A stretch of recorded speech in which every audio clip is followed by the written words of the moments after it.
துவரம்பருப்பு துவையல். இது செய்கிறதுக்கு 100 கிராம் துவரம்பருப்பு, 4 பெரிய பல் பூண்டு, 4 காஞ்ச மிளகாய் எடுத்துக்கோங்க. காய் எதுவும் இல்லை, குயிக்காக லன்ச் ரெசிபி பண்ணணும் அப்படின்னும் போது இது ஒரு ஈஸி, ஹெல்த்தி, டேஸ்டி ஆப்ஷன். இது செய்ய எண்ணெய் விட்டு காஞ்ச மிளகாவை வறுத்து எடுத்துக்கோங்க. காஞ்ச மிளகாவையும் உப்பையும் போட்டு பவுடராக அரைச்சி வச்சுக்கோங்க. எண்ணெய் விட்டு துவரம்பருப்பை நல்லா செவக்க வறுத்துக்கோங்க. வறுத்து எடுத்து ஆற வச்சுக்கோங்க. ஆறினப்புறம் ஆல்ரெடி பண்ண பவுடரில் துவரம்பருப்பையும் போட்டு நல்லா நைஸாக அரைச்சிக்கோங்க. அதுக்கப்புறம் அதில் பூண்டு போட்டு அரைங்க.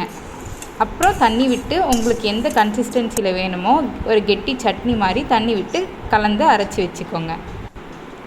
இது சூடான சாதத்தில் போட்டு பிசைஞ்சு சாப்பிடவும் நல்லாயிருக்கும்.